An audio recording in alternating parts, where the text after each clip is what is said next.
आज हम class 10 national book foundation की जो फिजिक्स है उसके यूनिट नंबर 13 इलेक्ट्रोस्टैटिक्स के कंसेप्चुअल क्वेश्चन हम स्टार्ट करेंगे। बिस्मिल्लाहिर्रहमानिर्रहीम, अस्सलाम वालेकुम। Conceptual question number 1, rub plastic rod with your hair, place it near running water from tap, you see that thin stream of water is deflected, explain why. Plastic का एक फुट्टा ले लें, उसको हमने सर के खुशक बालों से रब करना है। रबिंग से हमें पता है चार्ज आ जाता है, तो इसका मतलब रबिंग करने के बाद वो जो रूलर है, प्लास्टिक रूलर है, वो अब चार्ज रूलर है।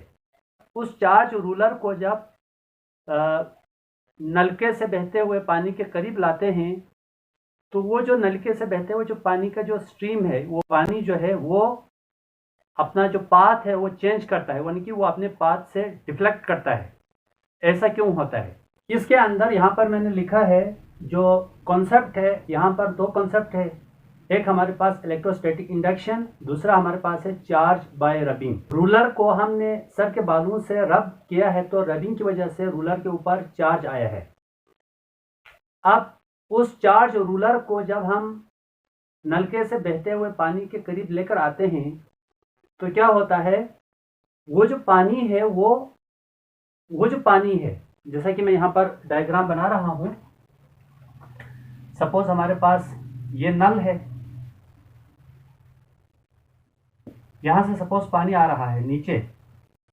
अब मैं क्या करूंगा, जो चार्ज प्लास्टिक रूलर को मैं इसके करीब लेकर आऊंगा, टच नहीं करना है, तो क्या होगा, तो ये जो रूलर है ये चार्ज बॉडी है, तो रूलर साइड पर इस पानी के जो लेयर है, इस पानी के ऊपर, इस पानी का वो साइड जो रूलर साइड पर है, उसके ऊपर अनलाइक चार्ज क्रिएट होता है बाय इलेक्ट्रोस्टैटिक इंडक्शन, और दूसरी साइड पर जो है लाइक चार्ज क्रिएट होता है, जिसकी वजह से क्या होता है, ये जो साइड है ये रूलर की तरफ अट्रैक्ट होता है, तो ये पानी थोड़ा सा इस तरफ ऐसे हो जाता है, यानी कि ऐसे डिफ्लेक्ट हो जाता है, यानी कि ये एंड, तो ये जो साइड है ये इसकी तरफ थोड़ा सा अट्रैक्ट हो जाता है, दूसरी साइड थोड़ा सा दूर जाता है।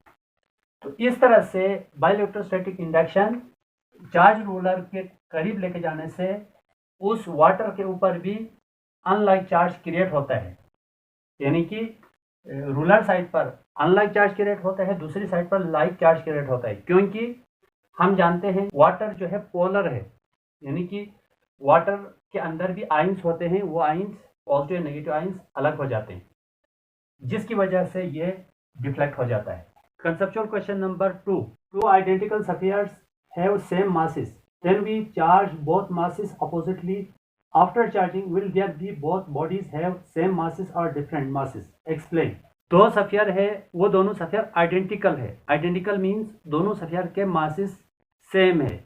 हम उन दोनों सफियर को अपोजिटली चार्ज करते हैं, यानी कि एक को पॉजिटिवली चार्ज करेंगे, दूसरे को नेगेटिवली चार्ज करेंगे। तो चार्जिंग के बाद भी दोनों सफियर के मासेस सेम होंगे या डिफरेंट होंगे, ये हमने एक्सप्लेन करना है। इसको एक्सप्लेन करने के लिए मैं यहाँ पर डायग्राम बना रहा हूँ। यह हमारे पास दो आइडेंटिकल सफियर है, ये सफियर ए है, ये सफियर बी है। सपोज अब हम सपोज करते हैं ये जो सफियर ए को हम पॉजिटिवली चार्ज करते हैं, बी को नेगेटिवली चार्ज करते हैं। अब चार्जिंग करने का मतलब क्या है? चार्जिंग करने का मतलब ये है, आप पढ़ चुके हैं, एक एटम इलेक्ट्रॉन लूज करता है तो उसके ऊपर पॉजिटिव चार्ज आता है। अगर कोई एटम इलेक्ट्रॉन गेन करे तो उसके ऊपर नेगेटिव चार्ज आता है। तो इसका मतलब चार्ज पॉजिटिवली चार्ज करना या नेगेटिवली चार्ज करने का मतलब क्या है? तो उसका मतलब ये है कि बॉडी के ऊपर इलेक्ट्रॉन का आना, बॉडी के ऊपर से इलेक्ट्रॉन का रिमूव होना। बॉडी के ऊपर इलेक्ट्रॉन के आने को हम कहते हैं नेगेटिवली चार्ज हमने किया। अगर बॉडी से इलेक्ट्रॉन रिमूव हो जाए तो हम कहेंगे कि हमने इसको पॉजिटिवली चार्ज किया। पॉजिटिवली चार्ज का मतलब है डिफिशिएंसी ऑफ इलेक्ट्रॉन, यानी कि इलेक्ट्रॉन का कम हो जाना। नेगेटिवली चार्ज का मतलब है इलेक्ट्रॉन का आना, एक्सेस ऑफ इलेक्ट्रॉन। तो अब तक आपको हिंट मिल चुका होगा कि दोनों बॉडी के मासेस सेम होंगे या डिफरेंट होंगे। चार्जिंग के बाद दोनों सफियर के मासेस सेम नहीं होंगे, क्योंकि सपोज इस सफियर बी को सपोज हमने नेगेटिवली चार्ज किया है। नेगेटिवली चार्ज करने का मतलब बाहर से इलेक्ट्रॉन इसके ऊपर आया है, इलेक्ट्रॉन का मास हमें मालूम है, तो बाहर से इलेक्ट्रॉन इसके ऊपर आया है तो इसके अंदर चार्ज ऐड हुआ है। चार्ज मीन मैटर का अमाउंट ऐड हुआ है, बेशक वो कम है, 10 की पावर -31 के रेंज में है, वो वेरी स्मॉल है, बज़ाहिर हमें महसूस नहीं होता है, लेकिन इस बॉडी के ऊपर इलेक्ट्रॉन आया है, चार्ज आया है, तो इसका मतलब अमाउंट ऑफ मैटर इसके ऊपर ऐड हुआ है। इसका मतलब ये है इसका मास इंक्रीज हुआ। वो इंक्रीज वेरी स्मॉल है, वो हम एक्सपीरियंस नहीं कर सकते। इसके ऊपर पॉजिटिवली चार्ज आया, इसके ऊपर पॉजिटिवली चार्ज आने का मतलब ये है कि यहाँ से इलेक्ट्रॉन रिमूव हो चुका है, इसने इलेक्ट्रॉन को लूज किया है। इलेक्ट्रॉन को लूज किया है मीन्स मैटर को लूज किया है, अमाउंट ऑफ मैटर को लूज किया है। अमाउंट ऑफ मैटर जिसका मास -31 kg के रेंज में है। तो इसका मतलब ये है जिसके ऊपर पॉजिटिव चार्ज आया है उसने इलेक्ट्रॉन को लूज किया है, मैटर को लूज किया है, उसका मास स्लाइडली डिक्रीज होगा। जिसके ऊपर जिसको हमने नेगेटिवली चार्ज किया है, इसका मतलब इलेक्ट्रॉन आया है, इसने इलेक्ट्रॉन गेन किया है, तो इसके अंदर मैटर का अमाउंट एंटर हुआ है, तो इसका मास स्लाइडली बढ़ेगा। लेकिन ये जो अमाउंट है वो 10 की पावर -31 kg के रेंज में है, तो हमें एक्सपीरियंस नहीं होता है, हमें फिर भी वो सिमिलर लगता है, लेकिन इन रियलिटी इन दोनों बॉडी के मासेस डिफरेंट होंगे। फिजिक्स इकरा एकेडमी के चैनल पर आपको 9 से लेकर 2nd ईयर तक फिजिक्स के वीडियोस आपको मिलेंगे। फिलहाल मैं 9 से लेकर 2nd ईयर तक कंसेप्चुअल प्लस न्यूमेरिकल्स के वीडियोस में बनाकर अपलोड कर रहा हूं, लेकिन जब 9 से 2nd ईयर तक न्यूमेरिकल प्लस कंसेप्चुअल क्वेश्चंस तमाम के तमाम वीडियोस अपलोड होंगी, तो उसके बाद इंशाल्लाह मैं टॉपिक के ऊपर भी वीडियो बनाना स्टार्ट करूंगा। हर काम स्टेप बाय स्टेप होता है, आपने थोड़ा सा सब्र करना है, तमाम चीज़ें इंशाल्लाह ताला आपको मिलेंगी। 9 और 10 लेवल पर मैं पंजाब टेक्स्ट बुक बोर्ड और नेशनल बुक फाउंडेशन की फिजिक्स है, उन दोनों बुक के कंसेप्चुअल प्लस न्यूमेरिकल क्वेश्चंस में अपलोड कर रहा हूँ। तो फेडरल बोर्ड के लिए आपने सबसे पहले नेशनल बुक के जो न्यूमेरिकल्स और कंसेप्चुअल क्वेश्चन करना है, फिर आपने पंजाब टेक्स्ट बुक बोर्ड के exercise, Punjab text book board के कंसेप्चुअल न्यूमेरिकल भी करना है।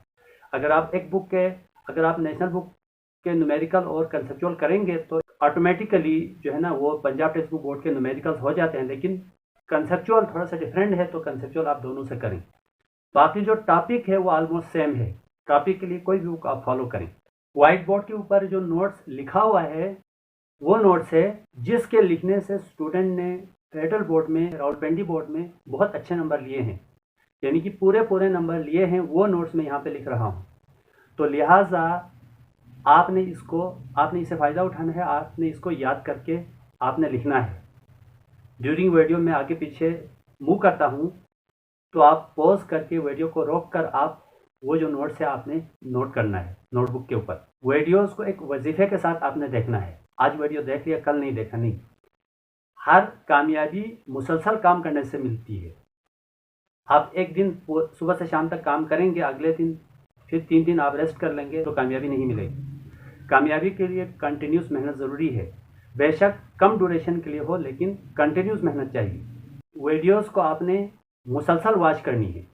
आपने अपने फ्रेंड्स को, अपने रिलेटिव्स को, यानी कि आप अपने बहन भाइयों को भी आपने फिजिक्स इकरा एकेडमी के चैनल पर लेकर आना है, ताकि उनको भी फ़ायदा हो। कंसेप्चुअल न्यूमेरिकल में ऑलमोस्ट तमाम स्टूडेंट को प्रॉब्लम होते हैं, तो वो जो प्रॉब्लम मैंने यहाँ पे हल किया हुआ है, तो लिहाजा आपने इस चीज़ से फ़ायदा उठानी। मैं डेली वीडियो अपलोड करता हूँ, इसी तरह आपने डेली वीडियोस वॉच भी करनी है, तभी इंशाल्लाह आप कामयाब होंगे। टॉपर बनने के लिए, मैक्सिमम मार्क्स लेने के लिए सिर्फ एग्ज़ाम के करीब 1-2 महीनों में पढ़कर आपके अच्छे नंबर नहीं आएंगे, सिर्फ आपके पासिंग मार्क्स आ सकते हैं।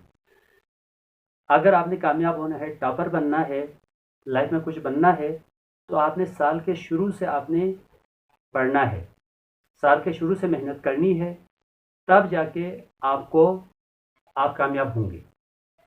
मैंने अपने चैनल पर, मैंने फिजिक्स इकरा एकेडमी के चैनल पर जितनी वीडियोस मैंने अपलोड की है, उनमें मैंने कोशिश की है कि स्टूडेंट को न सिर्फ अच्छे नंबर आए, बल्कि प्रैक्टिकल लाइफ में जब वो कम्पिटिटिव एग्ज़ाम देंगे, आगे एंट्री टेस्ट वगैरह देंगे, तो इंशाल्लाह उसके अंदर भी आपके हाईएस्ट मार्क्स होंगे, आप कामयाब होंगे। इसलिए आपने डेली के हिसाब से आपने वीडियोस वॉच करनी है, ताकि आप कामयाब हो जाए। Thank you very much.